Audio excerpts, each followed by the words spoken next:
শুধুই গাফলতি, শুধুই অসভ্যতা, শুধুই অসভ্য। বেনামাজি অসভ্য, বেনামাজি বেয়াদব, বেনামাজি শতভাগ বেয়াদব। যার কপালে সেজদা নাই এ 100 বেয়াদব।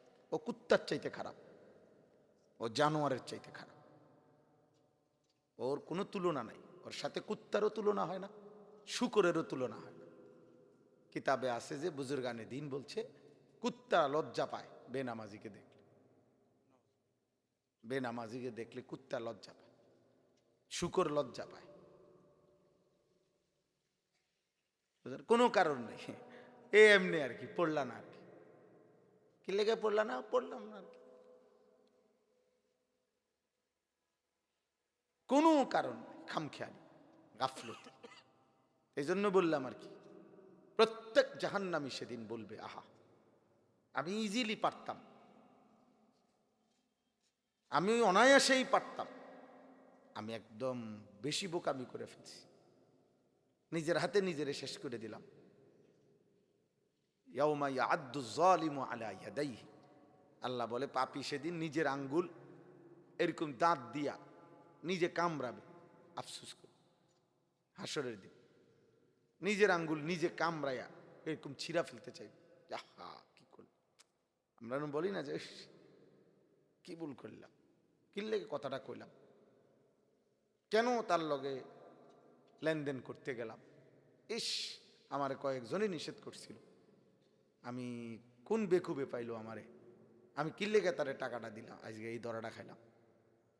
এরকম আফসুস করে মানুষ বিভিন্ন কাজে।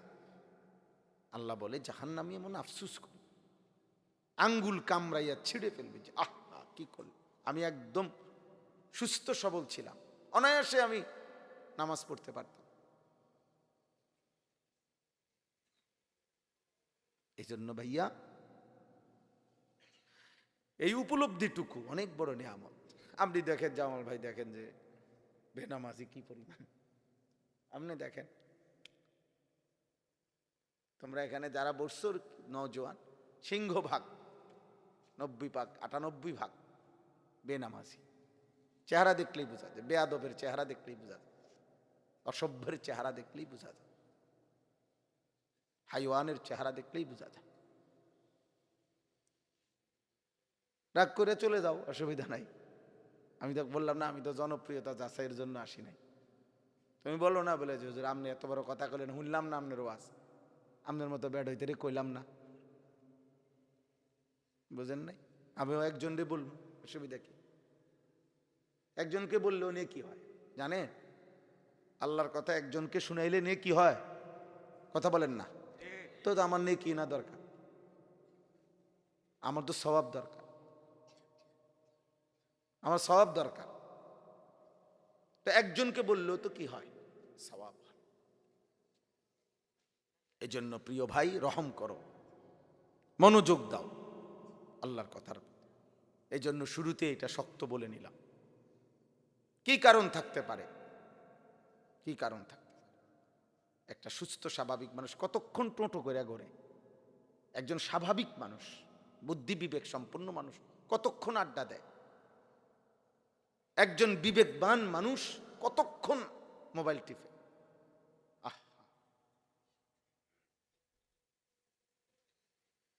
কতক্ষণ। আমার হায়াতে আমি আলহামদুলিল্লাহ আমি বছরের পর বছর দেখছি যে আমার মনে হয় 2 ঘন্টা টাইম অবসর থাকলে আমার কাছে দুনিয়াটা মানে বিষের মতো মনে হয়, যার অনেকক্ষণ হয়ে গেছে কোনো কাজ নাই, এটা বলে কি কিভাবে সম্ভব। আলহামদুলিল্লাহ আমরা এই যে আব্দুল কাদের জামাল ভাই যিনি এখন কথা বললেন, আমরা একসাথের মানুষ না, হয়তো আজকে 10 বছর আমরা একসাথে কাজ করি কুমিল্লা ক্যান্টনমেন্ট এরিয়ায়, এই সব ধরনের দিনই কাজ। তো দেখা গেছে সারাদিনই ব্যস্ততা, সারাদিনেই ব্যস্ততা, আলহামদুলিল্লাহ এর মধ্যেই জীবন সুন্দর চলতেছে, বউ বাচ্চা স্ত্রী ছেলে মেয়ে বাজার খানা দানা কোনোটাই আটকাইছে না। তুমি কেন আল্লাহকে ভুলে গেলা, তুমি কেন আল্লাহকে ভুলে গেলা, কি এমন মহান কাজ করতে গিয়ে আল্লাহকে ভুলে গেল।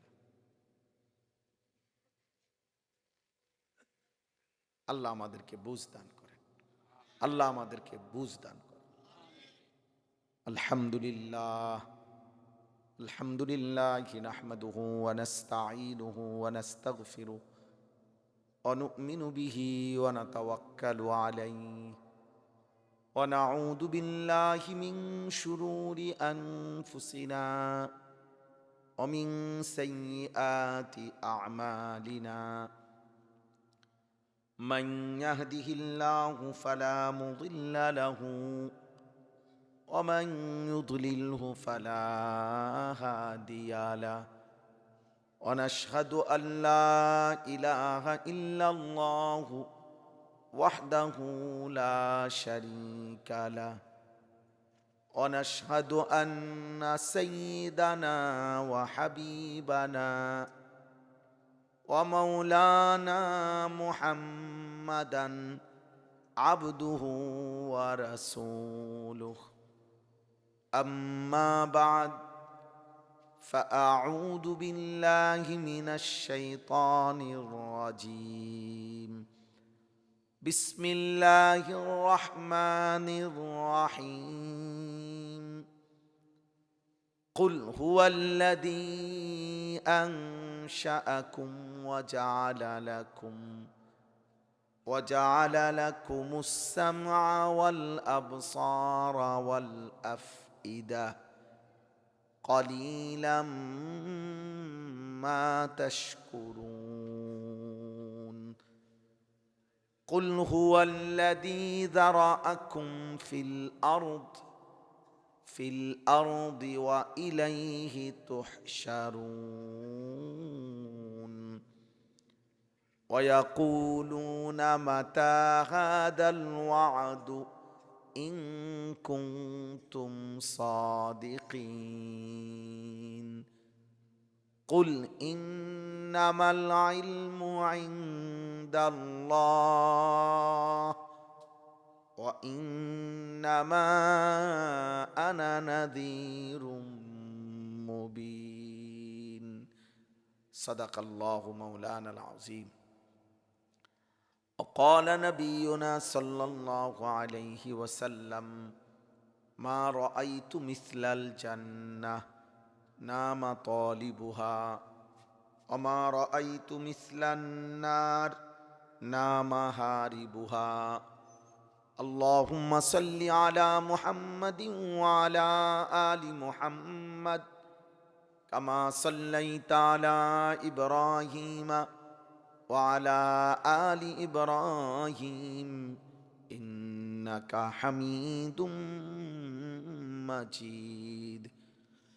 اللهم بارك على محمد وعلى آل محمد كما باركت على إبراهيم وعلى آل إبراهيم إنك حميد مجيد. سبحانك لا علم لنا إلا ما علمتنا إنك أنت العليم الحكيم. الحمد لله.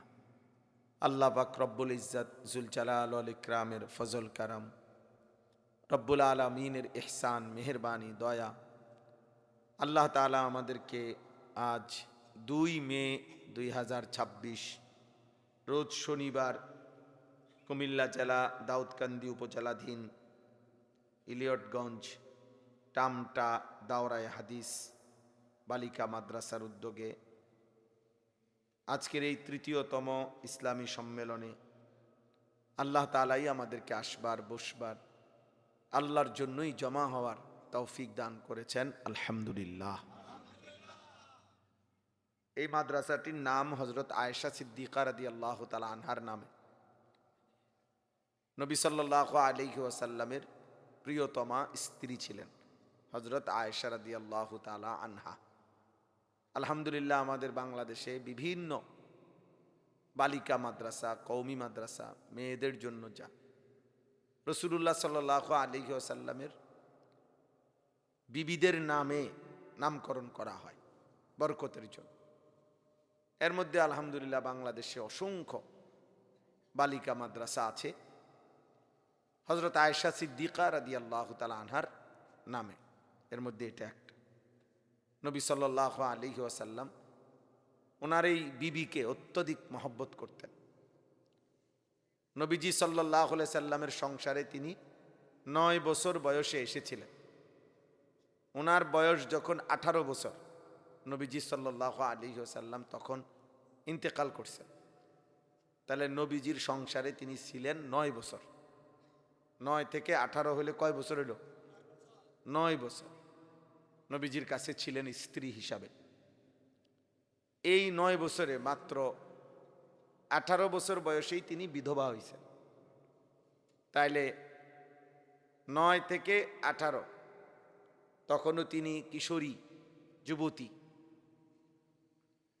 এই মাত্র 9 বছরের সোহবতে নবীজির সান্নিধ্যে রাসূলুল্লাহ সাল্লাল্লাহু আলাইহি সাল্লামের লক্ষের চাইতে বেশি সাহাবী, পুরুষ মহিলা মিলে এই সমস্ত সাহাবাদের মধ্যে নবীজির সবচেয়ে বেশি হাদিস বর্ণনা করছেন যারা, তন্মধ্যে হযরত আয়েশা সিদ্দিকা রাদিয়াল্লাহু তাআলা আনহা হচ্ছেন নারীদের মধ্যে 1 নম্বর আর সবার মাঝে 2 নম্বর। সুবহানাল্লাহ। এত কম বয়সী নারী, কিন্তু কি পরিমাণ ইলম নবীজি সাল্লাল্লাহু আলাইহি সাল্লাম থেকে তিনি অর্জন করছেন। যে বয়সে খেলে দুলে, যে বয়সে এখনো বলে যে বুঝায় নাই, অথচ তিনি ওই বয়সেই নবীজি সাল্লাল্লাহু আলাইহি ওয়াসাল্লামের কাছ থেকে প্রায় 2210টি হাদিস বর্ণনা করছেন। এবং মুসলিম খলিফাগণ হযরত আবু বকর সিদ্দিক রাদিয়াল্লাহু তাআলা আনহু থেকে নিয়ে যে 4 খলিফা, ইসলামের যে 4 খলিফা, ওনাদের মধ্যে এই সাহাবায়ে কেরাম, খুলাফায়ে কেরাম দ্বীনি আভ্যন্তরীণ ইসলামের বিভিন্ন গুরুত্বপূর্ণ বিষয়ে, আভ্যন্তরীণ পারিবারিক মাসআলা, স্বামী স্ত্রীর একান্ত মাসআলা, ঘর পরিবার সংসার সম্পর্কিত গুরুত্বপূর্ণ মাসআলার যখন প্রয়োজন হইত সিদ্ধান্ত, তখন সাহাবায়ে কেরাম এবং খলিফাগণ হযরত আয়েশা রাদিয়াল্লাহু তাআলা আনহার কাছে সিদ্ধান্তের জন্য পাঠাইতেন, যে ওনার কাছে গিয়ে জিজ্ঞেস করো নবীজি সাল্লাল্লাহু আলাইহি সাল্লাম এই ব্যাপারে কি দিক নির্দেশনা দিয়েছেন। হযরত আয়েশা রাদিয়াল্লাহু তাআলা আনহা তিনি ফয়সালা দিতেন এবং ওনার ফয়সালা অনুপাতেই পুরা ইসলামী খেলাফত ওই সিদ্ধান্তের উপরে সিদ্ধান্ত নিত। হযরত আয়েশা রাদিয়াল্লাহু তাআলা আনহা এত বড় জলিলুল কদর নবীজির বিবি ছিল। ইসলামী শরীয়তের মধ্যে একাধিক বিধান, শরীয়তের বিধান সরাসরি আল্লাহ তাআলা বিধান দিয়েছেন হযরত আয়েশা সিদ্দিকা রাদিয়াল্লাহু তাআলা আনহার সম্মানার্থে। ওনার কারণে যেমন তায়াম্মুমের বিধান, পানি কোনোভাবেই ব্যবস্থা না হলে মাটি দিয়ে যে তায়াম্মুম করা যায় পবিত্র হওয়ার জন্য, হযরত আয়েশা রাদিয়াল্লাহু তাআলা আনহার বরকতে এই উম্মতের জন্য আল্লাহ তাআলা এই বিধান দান করছেন। কোন সতী সাধ্বী চরিত্রবান নারী কেউ যদি তাকে জিনা ব্যভিচারের মিথ্যা অপবাদ দেয় এবং যদি সেটা প্রমাণিত হয় যে সে মিথ্যা অপবাদ দিছে এই মহিলার বিরুদ্ধে, অথচ সে চরিত্রবান নারী, তাহলে ওই পুরুষের শাস্তি 80 দোররা, চাবুকের বেত্রাঘাত, এই শাস্তিটা এবং এই হুকুমটা, এই বিধানটা আল্লাহ তাআলা হযরত আয়েশা রাদিয়াল্লাহু তাআলা আনহার কারণেই কোরআনুল কারীমের মধ্যে এই বিধান দান করেছেন, এই বিধান দান করছে। ভাইয়া এনে কথা বলুন, আব্বা কথা, আব্বা চলে যাও ভাই, বাবা চলে গেলে ভালো, ফাজলামি না করে যাও গান থেকে, 2-4 জন ফালতু মানুষ না বসলেই ভালো। আব্বা তোমারে কি কেউ জবরদস্তি করছিল? কষ্ট হলে চলে যাও, তুমি পুট বাদাম খাও কোথাও গিয়া। সাবধান, আমি ফাজিল মানুষ দেখতে পারি না। আমি তো শুরুতেই অনুমতি দিছি, কি বলেন? যে যার যখনই দরকার হয় চলে গেলে আমার কোনো আপত্তি নাই, আমি বললাম, আমার তো কোনো অসুবিধা নাই। আমি একজন হলে একজনরে বলুন, সমস্যা কি আমার? কিন্তু এটা কঠিন ব্যাপার, তোমরা ছেলেরা আব্বা বুঝতেছ না আর কি। কোনোভাবেই তোমাদের অনেক ছেলেকে পাথর ভাঙ্গা যায়, তোমাকে দিল নড়ে না। পাহাড় ভাঙ্গা যায়, তোমাকে দিল নড়ে না। 5 ওয়াক্ত নামাজের আজান চারিদিকে, কমপক্ষে তোমার কানে না হয়তো কাছাকাছি কমপক্ষে 10টা মসজিদের আজান আসে, কিন্তু তোমারে আল্লাহ তাআলা এমন মোহর মাইরা দিছে তোমার কানে,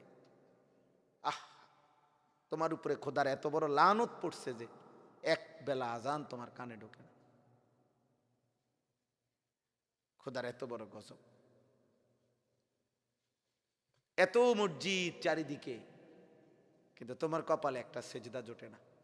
কি পরিমাণ অভিশপ্ত জীবন, কি পরিমাণ অভিশপ্ত জীবন না।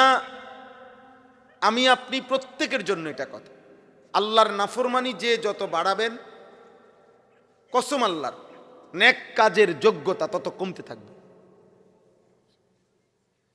কমতে থাকবে। ওয়ালা তাকুনু কাল্লাযীনা নাসুল্লাহ ফাআনসাহুম আনফুসাহুম। আল্লাহ তাআলা বলে, বান্দা তুমি আমাকে এই পরিমাণ ভুলে যেও না। বেশি দিন যদি আমাকে ভুলে থাকো, একদিন আমি তোমাকে তোমার পরিচয় ভুলায় দেব। তোমার যে মূল পরিচয় সেটা আমি ভুলিয়ে দেব। মূল পরিচয় কি? আমি মুসলমান। মূল পরিচয় হলো আমার মৃত্যু হবে। মূল পরিচয় হলো আমার আখেরাত আছে। মূল পরিচয় আমার বিচারের মাঠে আমাকে দাঁড়াইতে হবে। মূল পরিচয় হলো আমাকে আমলনামা হাতে নিতে হবে। মূল পরিচয় হলো আমাকে মিজানের পাল্লার সামনে আমার আমল ওজন হবে। মূল পরিচয় হলো আমাকে ফুলসেরাত পার হইতে হবে। এই কথাটা, এই ফিকিরটা, এই অনুভূতিটা আল্লাহ বলেন একদিন আমি তোমার কলিজার থেকে সরাই ফেলব। ফলে তুমি দুনিয়ায় শুধু ভোগ করবা, দুনিয়া ভোগ করবা। আমি দুনিয়া ভোগ করতে দেব, কারণ আমি আল্লাহ তাআলা 60 বছরে যে নাস্তিক কোনোদিন আমি আল্লাহকে স্বীকারও করে নাই, দেয়ার ইজ নো গড, আল্লাহ বলতে কিচ্ছু নাই, এ কথাও যে বলে, আমি তাকেও রিজিক দিচ্ছি। তা তোমারে দিমু না কা? আমি তো কুকুর বিড়ালকেও রিজিক দিচ্ছি, জন্তু জানোয়ারকেও রিজিক দিচ্ছি। কাফের মুশরিক বেঈমান তো আমার সামনে, আমি আল্লাহর সামনে মূর্তিরে পূজা করে, আমার সামনে মূর্তি বানাইলাম আমি, মাথা নোয়ায় সে পাথরের মূর্তি, মাটির মূর্তির সামনে, আমি তবুও তো তাকে রিজিক দিচ্ছি। তো তোমাকে দেব না? কাজে দুনিয়া আমার কাছে এতটাই ফালতু যে এটা আমি একটা জানোয়াররে খাওয়াইতো আমার কোনো আপত্তি নেই, তো তোমারে খাওয়াইলে সমস্যা কি? কিন্তু আমি আখেরাত বুঝ না পাইয়া, হিসাব না নিয়া দেব না, আমি দেব না বান্দা। এজন্য ভাই গুনাহ বাড়াইতে নাই, গুনাহ বাড়াইতে নাই, গুনাহ বাড়াইতে নাই, কোনোভাবেই না আব্বা। আর কোনোদিন মনে করো আমি আর বলতে পারলাম না, তুমিও আর শুনলা না, কিন্তু এই একবার কথাটা বললাম, মনে রাখো, গুনাহ যখন কারো বাড়তে থাকে তার উপরে সবচেয়ে বড় যে লানত সেটা হলো আল্লাহ তাকে আখিরাত ভুলায় দেয়, আত্মপরিচয় ভুলায় দেয়। তার ভিতরে আর মনে পড়ে না সে মুসলমান, তার মৃত্যু হবে। ওই বাবা, এই সরো এখান থেকে, সর, কথা বলো কেন এখান থেকে? যাও, ওঠো এখান থেকে, ওঠো। তাইলে অতএব এটা জরুরি। আমার কথা হইলো আপনি, ঘাটতি আছে, কমতি আছে, দুর্বলতা আছে আমাদের, আমারও আপনারও, ভুল ভ্রান্তি আছে, পিছলা খাইয়া পড়া আছে, মানে গুনাহ আমারও হয় আপনারও হয়। একটা হলো গুনাহ হয়ে গেছে, অ্যাক্সিডেন্ট হয়ে গেছে, আর একটা হলো লাগাতার এক তালে, এক রঙে, এক ঢঙ্গে, যেই কোনো পরিবেশে উনি বিড়ি খায়, এটা স্বাভাবিক না, এটা বুঝি শুধু গুনাহ? এটা তো বেয়াদবি। যেই কোনো পরিবেশে প্রতিদিন এক তালে, ছেলে মেয়ে নাতি নাতনি সবার সামনে উনি টেলিভিশনে নাচ গান নর্তকী দেখে, এটা শুধু গুনাহ? এটা শুধু গুনাহ? এ তো বেয়াদব, এ তো লজ্জা শরমহীন, এর তো কোনো হায়া লজ্জা নাই।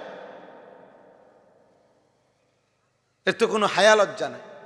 এর কলিজার থেকে আল্লাহ আখিরাত খুলে ফেলছে। নাই তো 60 বছর বয়স পর্যন্ত টেলিভিশন দেখে কেমনি? চাচা রাগ করেন না, আমি শক্ত বললাম আরই, আপনার বিবেক নিলে আপনি প্রতিবাদ করেন। 60 বছর বয়সে একজন বুড়া মিয়া যদি টেলিভিশন দেখে এখনো, তাহলে কি মনে হয় ওনার কলিজার থেকে আল্লাহ আখিরাত খুলে ফেলছে? খুলে ফেলছে মিয়া। না তো 60 বছরও মনে পড়ে নাই এটা গুনাহ, 30 বছরও মনে পড়ে নাই সুদ হারাম, 30 বছরও মনে পড়ে নাই প্রতিদিন ওজনে কম দিচ্ছেন, এটা যে গুনাহ আপনি একদিনও বুঝছেন না। এটা এমন ভুলা কেমনে বললেন? এমন ভুলা কেমনে বললেন? কোন মাকে যদি সন্তান 6 মাস খবর না নেয়, মা তো চোখের পানি ফেলে বলবে, ফুত মারে তুই এমন ভুলা কেমনে বললি? মা কি তোরে গর্ভে ধারণ করি নাই? মা কি তোরে 2 বছর বুকের দুধ পান করাই নাই? আমার মতো মারে কেমনে ভুললি ফুত? দুনিয়ারে ভুললে গেলি, কিন্তু মারে কেমনে বলে, বাফরে কেমনে বলে? তো আল্লাহ যত বলে বান্দা আমারে কেমনে বলে, আমাকে ভুললি কেমনে বান্দা? মা গাররাকা বিরব্বিকাল করিম, কোরআনুল করিমে আছে। আল্লাহ বলেন বান্দা আমার মতো রব ভুলে গেলা কেমনে? কে তোমাকে আমার মতো মুনিব, প্রতিপালক, দয়ালু রব তোমাকে কে ভুলিয়ে দিল? আমাকে ভুললা কেমন? এজন্য প্রিয় ভাই আবারও বলছি, আমার কথা এটাই, বারবার বলবো আমি এ কথা, তোমার কলিজায় তুমি ধাক্কা দাও বিবেকের সাথে। 1 মিনিট বুঝাপড়া করো, নিজের এভাবে শেষ করে দিচ্ছ কেন? কে কারে মনে রাখে রে আব্বা? কে কারে মনে রাখে? প্রতিদিন কত মানুষ অ্যাক্সিডেন্ট, বিপদগ্রস্ত, কে কার খবর রাখে? কে কার খবর রাখে? আমি একজন আমার আপন সমুন্দিরে গত সপ্তাহে একজন ডাক্তার দেখাইছি, কুমিল্লা সিডি প্যাথ হসপিটাল। উনি সিদ্ধান্ত দিছে এই সপ্তাহে অপারেশন করবে, যে দিনে আমি বলি। গতকালকে আমি আসার পরে ওনারে ফোন দিছি যে স্যার, আমার পরিচিত মানুষ ডাক্তার সাহেব, ভালো মানুষ, স্যার অপারেশনটা ঠিক কোন দিন করলে ভালো হয়? রবিবার না সোমবার, মঙ্গলবার, যে কেউ। উনি আমারে ফোন ধরে বলতেছে, হুজুর আমার জন্য খাস করে দোয়া করবেন, আমি ঢাকা ইউনাইটেড হসপিটালে ভর্তি আছি, আমার হার্টের মধ্যে 3টা ব্লক ধরা খাইছে, আমার সোমবারে অপারেশন। কসম খোদা, মানে যিনি আমার সমুদ্রে অপারেশন করবে উনি আমার কাছে দোয়া চাচ্ছে, এই সোমবারে উনার কি 3টা ব্লক হার্টে, মেজর অপারেশন, বড় অপারেশন। কি দুনিয়া,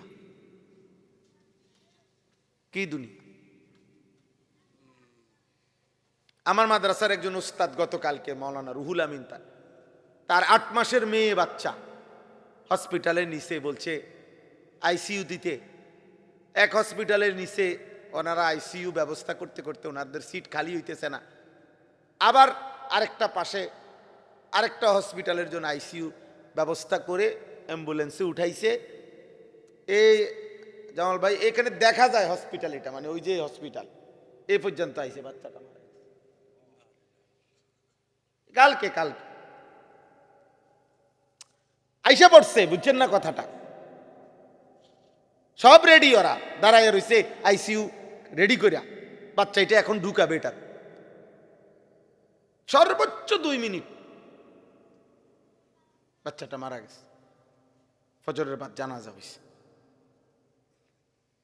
দোস্ত, ওই আসমানওয়ালা মালিক যাকে যতক্ষণ হায়াত দিয়া রাখছে অতক্ষণই শুধু শুধু মাতবরি করতেছো আল্লাহর সাথে, ঠিক করছো না, ঠিক না এটা। আমার ভাই যারা নামাজ পড়েন না, ভুল করছেন, অনেক বড় ভুল করছেন, অনেক বড় সাংঘাতিক বেয়াদবি করছেন। কোনোভাবে এটা উচিত না, কোনোভাবে। 100টা এত বড় বেয়াদব হওয়া মানুষের জন্য কোনোভাবে মানানসই না। আমি এই জন্যই তো বললাম বেনামাজির জিন্দিগি কুত্তার জিন্দিগি, এই জন্য বললাম জানোয়ারের জীবন এটা, জানোয়ারের জীবন। কারণ এক জানোয়ারের হিসাবের দূরে কাইরা কুইরা দুনিয়া খাইয়া পইরা পেশাব পায়খানা কইরা সমান, আর কিছু নাই। জানোয়ারের পরবর্তী কোনো গন্তব্য নাই, জানোয়ারের কোনো আখেরাত নাই, জানোয়ারের কোনো কবরের ভয় নাই, জানোয়ারের কোনো জান্নাত জাহান্নাম নাই, জানোয়ারের কোনো হাসর বিচারের ময়দান নাই। উঠাবে আল্লাহ হাসরের ময়দানে, আবার আল্লাহ বলবে সব তোরা জন্তু জানোয়ার মাটি হয়ে যা, মাটি হয়ে যাবে। কিন্তু আমাদের হিসাব আছে রে আব্বা, আমাদের মৃত্যু আছে, আমাদের কবর আছে, আমাদের পরকাল আছে, আমাদের এক এক সেকেন্ডের আমল নামা লেখা হচ্ছে। আমরা চাইলেও আল্লাহ জানে, আমরা না চাইলেও আল্লাহ জানে। আমরা গোপন আস্তে বললো আল্লাহ শুনে, আমরা জোরে বললো আল্লাহ শুনে। কিছু না বলে অন্তরে অন্তরে যদি আমরা জল্পনা কল্পনা করি, আল্লাহ তাও জানে। ওয়া আসিররু কাওলাকুম আবিজহারু বিহি ইন্নাহু আলিমুম বিদাতিস সুদূর। আল্লাহ বলে তোমরা আস্তে বলো কিংবা জোরে বলো কিংবা হৃদয়ে গভীরে লালন করো, আমি সব জানি, আমি সব শুনি বান্দা, সব জানি। ইয়ালামু খাইনাতাল আয়ুন ওয়া মা তুখফিস সুদূর। আল্লাহ বলে বান্দা চোখের যত গুনাহ আমি জানি, অন্তরে লুকায়িত যত গুনাহ আমি তাও জানি, আমি জানি বান্দা। ইল্লা কুন্না আলাইকুম শুহুদান ইজ তুফিদুনা ফি। আল্লাহ বলে বান্দা 24 ঘন্টা যখন তুমি যেই কর্ম করো, যেই সেকেন্ড তুমি যেখানেই থাকো, আমি আল্লাহ তোমার সামনেই থাকি, আমি তোমার সামনেই থাকি, আমি তোমার সামনে উপস্থিত আছি, আমি দেখছি, আমি দেখতেছি, আমি দেখতেছি বান্দা, আমি দেখি বান্দা, আমি দেখি। আমারে আড়াল করবা কেমন, আমাকে লুকাইবা কেমন? আল্লাহ আমাদেরকে বুঝ দান করেন। আমাদের প্রত্যেকের উচিত কোরআনুল কারীমে আল্লাহ তাআলা কি বলছে শুনেন। এই 4টা আয়াত পড়ছি, এই 4টা আয়াতের তর্জমা শুনেন, তাহলে কথা শেষ। আল্লাহ তাআলা বলেন কুল হুয়াল্লাযী আনশাআকুম। হে নবী আপনি বলুন, আপনি এই পৃথিবীবাসীকে জানান, আপনি আপনার উম্মতকে জানান, আপনি মানুষদেরকে বলেন কথাটা নিয়ে ভাবতে কি, যে হুয়াল্লাযী আনশাআকুম, তিনি আল্লাহই তো তোমাদেরকে সৃষ্টি করেছেন। ওয়া জাআলা লাকুমুস সামআ ওয়াল আবসারা ওয়াল আফইদা, এবং আল্লাহই তো তোমাদেরকে কান, চোখ এবং অন্তর তিনিই তো দিলেন। কালিলাম মা তাশকুরুন, অথচ তোমরা দেখি ওই আল্লাহর কৃতজ্ঞতা আদায় করছো কম। সৃষ্টি করলেন যিনি, মনে পড়ছে তাকেই কম। কান দিলেন যিনি, শুনছো না কেবল তার কথা। চোখ দিলেন যিনি, দেখতেছো না কেবল তার কুদরত। হৃদয় দিলেন যিনি, ভাবছো না কেবল তার কথা। কালিলাম মা তাশকুরুন, অথচ তোমরা দেখি আল্লাহর শুকরই কম আদায় করতেছো। কি ব্যাপার বান্দা? হে নবী আপনি বলেন এটা কি করছে এরা? সৃষ্টি করলাম আমি, অস্তিত্বে আনলাম আমি, পৃথিবীতে আনলাম আমি, প্রতি সেকেন্ড হায়াত দিয়ে রাখছি আমি, কান দিলাম আমি, চোখ দিলাম আমি, দিল দিলাম আমি, অথচ আমার কৃতজ্ঞতা, আমার শুকর আদায় করছে কম। এ কেমন নাফরমানি, এ কেমন নাফরমানি? এইটা আল্লাহ তাআলা প্রথম এই আয়াতের মধ্যে আল্লাহ উল্লেখ করছে। দার্শনিক যারা, দুনিয়াবি দার্শনিক পণ্ডিতদের কথা হলো, মানুষ যত জ্ঞান অর্জন করে, মানুষের যত জ্ঞান বুদ্ধি বোধ অর্জিত হয় 5টা জিনিস দ্বারা। চোখ দ্বারা দেখে, কান দ্বারা শুনে, এরপরে নাক দ্বারা ঘ্রাণ নেয়, এরপরে জিহ্বা দ্বারা স্বাদ নেয়, আর এই ত্বক মানে চামড়া দ্বারা স্পর্শ নিয়ে বোঝে গরম না ঠান্ডা। তো 5টি জিনিস, চোখ, কান, নাক, জিহ্বা, ত্বক মানে চামড়া, এটা পঞ্চ ইন্দ্রিয় বলে। আল হাওয়াসুল খামসা, চক্ষু, কর্ণ, নাসিকা, জিহ্বা, ত্বক। এটা হলো দার্শনিকদের কথা। কিন্তু গবেষকদের কথা হইল, আরো যদি কেউ গভীর চিন্তা করে, 3টি অঙ্গ মানব দেহে আল্লাহ কোরআনে উল্লেখ করছে। এখানে আরো অন্যান্য আয়াতও আছে। মানুষের সবচেয়ে বেশি অর্জন, মানুষ জীবনে যত কিছু শিখে, জানে, বুঝে, ভাবে, গ্রহণ করে, তার জীবনে যত কিছু, তার মধ্যে অন্যতম এই জানা, বুঝা, শিখা, গ্রহণ করা, ভাবা, এক্ষেত্রে তিনটি অঙ্গই মূলত ব্যবহার হয়। এক, কানে, কানে শুনে সে। দুই, চোখে দেখে। তিন, অন্তরে ভাবে, হৃদয়ে এগুলা নিয়ে কি ভাবে, বুঝে, ফিকির করে, পরিকল্পনা করে। তো আল্লাহ তাআলা বলেন, তোমার 60 বছর, 30 বছর, 20 বছর, 25 বছর, তোমার 16 বছর, 18 বছর, তোমার জীবনের যা অর্জন বান্দা, তা তো আমার দেওয়া কানেই শুনলা, আমার দেওয়া চোখেই দেখলা, আমার দেওয়া হৃদয়েই গ্রহণ করলা। তো তুমি আমাকে মনে পড়ছে কম কেন? আমার কথা মনে পড়ে কম কেন? এই জন্য আল্লাহ তাআলা এই আয়াতে আমাদেরকে মনে করাইলেন, আমাদের প্রত্যেকের উচিত, আপনারা ভাবেন তো, ওই বাবা আল্লাহর ওয়াস্তে তোমরা আব্বা এখান থেকে যাও না, এই ছেলে আব্বা এখান থেকে যাও তোমরা, আশ্চর্য কথা না? আমি এটা বুঝলাম না। আর ইব্রাহিম করে বলো না কেন তুমি?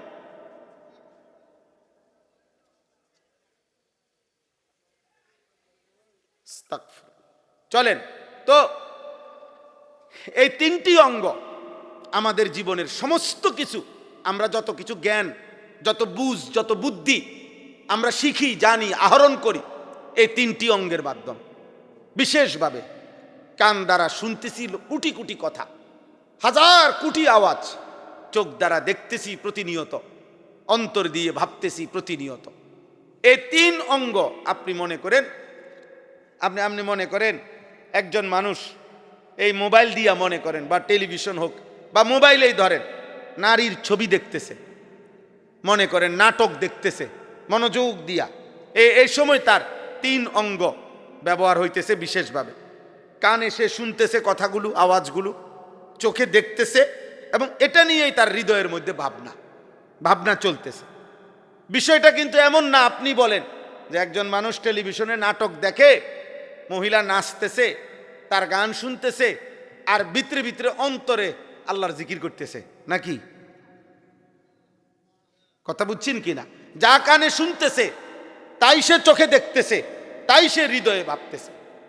এই তিন অঙ্গ বরাবর, তিন অঙ্গ বরাবর। আবার ঠিক একজন মানুষ আল্লাহর কোরআন পড়তেছে, হ্যাঁ আল্লাহর কোরআন তো কানে শুনতেছে, চোখে দেখতেছে, তো আশা করি আলহামদুলিল্লাহ হৃদয়ে এটা নিয়েই তার কি হইতেছে, কল্পনা হইতেছে। পরে আল্লাহর কোরআন তো ভিতরে কি সে উলঙ্গ ছবি নিয়ে ভাববে? স্বাভাবিক। তাহলে এই তিনটি অঙ্গ অটোমেটিকলি এক হইয়া যায়। আমাদের জীবনের যে কোনো অর্জনের ক্ষেত্রে এই তিনটি অঙ্গ একসাথ হয়ে যায়, কান, চোখ এবং কি অন্তর। অন্তর, আফইদা, অন্তর। তাইলে আপনি বলেন, এই তিনটি অঙ্গ যখন একত্র হয়ে যায়, এই তিনটি অঙ্গ একত্রিত হওয়ার ক্ষেত্রে আল্লাহ তাআলা বলে, বান্দা তুমি বলো তাহলে আমার শুকর আদায় করছো না কেন? কালিলাম মা তাশকুরুন, কেন আমার শুকর আদায় করছো না?